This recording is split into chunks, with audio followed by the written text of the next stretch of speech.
Hello guys, आप लोग का स्वागत है आपके अपने यूट्यूब चैनल टॉपर सेंट पर। तो बीएड एडमिशन 2021 अगर आप लेने जा रहे हो तो अगर अभी तक इस चैनल को सब्सक्राइब नहीं किए हो तो पता नहीं क्यों नहीं किए हो, मुझे तो पता ही नहीं लग रहा है। लेकिन जल्दी से चैनल को आप सब्सक्राइब कर लीजिए क्योंकि इसी चैनल पर आपको बिल्कुल बेहतरीन तरीके से हर एक चीज़ मिल जाएगी।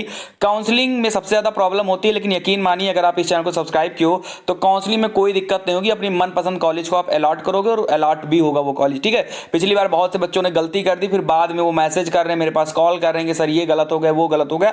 तो अब की बार ऐसी गलती मत करिएगा, आप लोग चैनल को सब्सक्राइब करिए। जैसे ही काउंसलिंग स्टार्ट होगी हर एक स्टेप बाय स्टेप आपको बता दिया जाएगा। लेकिन आज जो है बीएड विभागाध्यक्ष से जो एक बड़ी जानकारी निकल कर आई है आपकी डॉक्यूमेंट्स को लेकर, क्योंकि आपको भी पता है कि डॉक्यूमेंट्स तुरंत नहीं बन जाते कि हाँ भैया आज मैंने अप्लाई किया और कल मुझे डॉक्यूमेंट्स मिल गए। नहीं, आज ही जितने भी डॉक्यूमेंट्स की लिस्ट जो मेरे पास आई है इन सारी लिस्ट को आप देख लीजिए और एक एक डॉक्यूमेंट्स पर आप टिक करिए कि कौन कौन से डॉक्यूमेंट्स आपके पास हैं। अगर कोई डॉक्यूमेंट्स आपके पास नहीं है तो आज ही अप्लाई कर दें उस डॉक्यूमेंट्स को। चलिए तो हम बढ़ जाते हैं और उम्मीद करता हूं आपने सब्सक्राइब कर लिया होगा। चलिए बढ़ते हैं आज की लिस्ट की तरफ। ये देखिए पूरी जो लिस्ट है हमारे पास आ चुकी है और विभागाध्यक्ष बीएड विभाग से आ चुकी है लिस्ट। और बीएड प्रथम वर्ष प्रवेश हेतु प्रपत्र क्या क्या चीजें चाहिए मैं आपको बता देता हूं।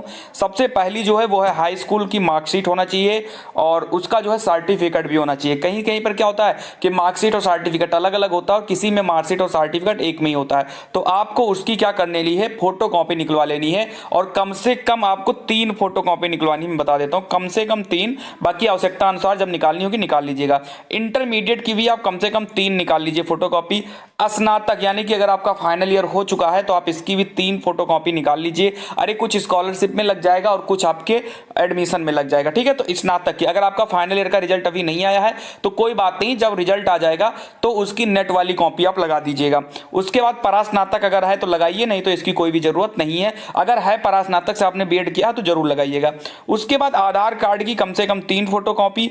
आवेदन फॉर्म यानी जो आपने फॉर्म भरा था बीएड एंट्रेंस के लिए, जो आपने फॉर्म भरा था उस फॉर्म की आपको कम से कम 3 कॉपी आपके पास होनी चाहिए। अगर ये आपका फॉर्म गुम गया है, नहीं मिल रहा है तो कोई दिक्कत नहीं है, ऑफिशियल साइट पर अभी भी मिल जाएगा, कोई दिक्कत नहीं, कैफे से जाकर निकलवा लीजिएगा।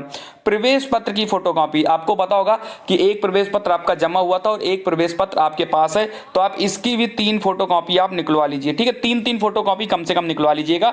कहीं किसी किसी कॉलेज में 2 लगता है, किसी किसी कॉलेज में 3 लगता है, कोई दिक्कत नहीं, 3 निकलवा लीजिएगा। ठीक है, अगर प्रवेश पत्र नहीं है आपके पास में, खो गया है या आपने नहीं निकलवा पाए थे, कोई दिक्कत नहीं, ये भी आपको ऑफिशियल साइट पे मिल जाएगा। उसके बाद अगर हम बात करते हैं यहाँ पर स्कोर कार्ड की, तो जो आपका रिजल्ट आएगा, सुन लीजिए, ये भी आपको नहीं इकट्ठा करना है। जब आपका रिजल्ट आ जाएगा तो स्कोर कार्ड की फोटोकॉपी आपके पास 3 होनी चाहिए कम से कम। ठीक है, जब आपका रिजल्ट आएगा तो उसमें स्कोर कार्ड रहेगा। और जो आप एडमिशन के लिए जो आप फीस जमा करेंगे, फीस रसीद जो आपके पास होगी जब आप अलॉटमेंट करोगे, यानी सबसे पहले आप क्या करोगे, जब काउंसलिंग करवाओगे तो सबसे पहले 5500 रुपए आपको काउंसलिंग की फीस देनी होगी।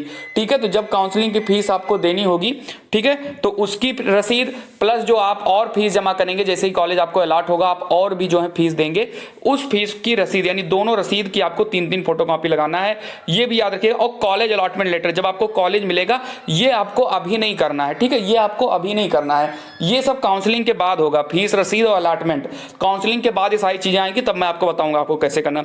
सीट कंफर्मेशन लेटर, तो जो कॉलेज अलॉटमेंट लेटर होता है और सीट कंफर्मेशन लेटर जो होता है, ये दोनों जो है 3 फोटोकॉपी आपको निकलवा लेनी है। जाति प्रमाण पत्र, और ये देखो ये जो इतनी चीजें मैं बता रहा हूं, सुन लीजिए, इतनी चीजें ध्यान से देखिएगा। स्कोर कार्ड, समस्त फीस रसीद, सीट कंफर्मेशन, ये सब रिजल्ट आने के बाद ही आपको मिलेगी। ठीक है, तो रिजल्ट आने दीजिए, उसके बाद में इसको निकलवाएंगे हम लोग। अभी के लिए क्या है जो हम बता रहे हैं अभी के लिए उतना कर लीजिए। यहां पर जाति प्रमाण पत्र की अगर हम बात करते हैं तो अगर आप ओबीसी हो, एससी एसटी, अगर आपकी कास्ट सर्टिफिकेट लगती है तो ठीक है, बाकी जनरल वालों का तो ये सब बनता नहीं है, तो जिनका बनता है वो बनवा लीजिएगा।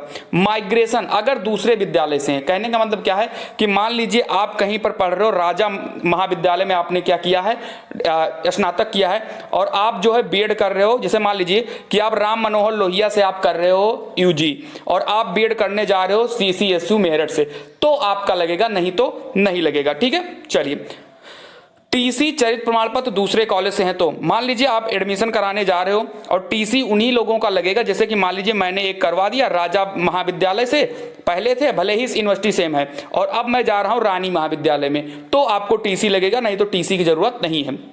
यानी कि जिस कॉलेज से आपने बीएससी या बीए किया है उसी कॉलेज में अगर आप बीएड कर रहे हो तो कोई भी टीसी की जरूरत नहीं पड़ेगी। फोटो पासपोर्ट साइज की 2 है, हम तो कह रहे हैं 4-5 फोटो रख लीजिएगा, स्कॉलरशिप वगैरह में भी लगाने का काम हो जाएगा।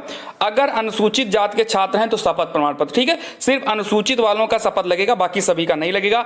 और स्वास्थ्य प्रमाण पत्र ये बिल्कुल भी जो है जरूरी तो है, बहुत ज्यादा जरूरी है, इसके बारे में जब हम आगे आएंगे तब बताएंगे, लेकिन अभी आपको स्वास्थ्य प्रमाण पत्र बनवाने की जरूरत नहीं है, जब रिजल्ट आएगा उसके बाद हम आपको बताएंगे, ठीक है। बाकी यहाँ पर ये जो लिखा है 2020 नहीं, इसको 2021 कर लीजिएगा, जोड़ी सी मिसप्रिंट है यहाँ पर। हालांकि ये सब सारी चीजें आपको ऑफिशियल साइट पर नहीं मिलेगी, ये जो लिस्ट है सिर्फ और सिर्फ मुझे मिली है, ठीक है, तो मैंने अपने बच्चों को बता दिया है।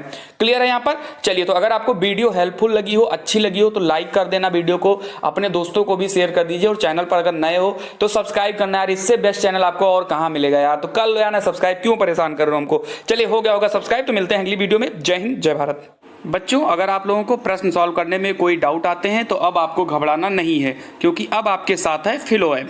जी हाँ, फिलो ऐप आप सबके लिए शानदार फीचर लेकर आ चुका है, जहां पर आप सभी क्वेश्चंस का डाउट बहुत ही आसानी से क्लियर कर सकते हैं। आपका क्वेश्चन किसी भी क्लास का हो या किसी भी सब्जेक्ट का हो, इस ऐप की सबसे खास बात यह है कि यहाँ एक्सपर्ट लाइव आकर आपके सारे क्वेश्चंस का डाउट क्लियर करते हैं, और आप यहाँ पर अपने क्वेश्चंस को टाइप कर सकते हैं, या फिर आप क्वेश्चन ऑन पेपर फोटो भी खींचकर आप अपने सभी सवालों का जवाब पा सकते हैं, और आपका जो भी कॉल होगा वो सीधे एक्सपर्ट को कनेक्ट कर दिया जाएगा। What is the enzymes present in saliva? Lysozyme enzyme is present. One is lysozyme and another is salivary amide. Application को डाउनलोड करने के लिए डिस्क्रिप्शन में लिंक दिया है। चलिए गाइज, तो बेहतर डिस्काउंट के लिए आप लोग कोड यूज कर सकते हो THT002, आप बेहतर डिस्काउंट पाने के लिए इस कोड का यूज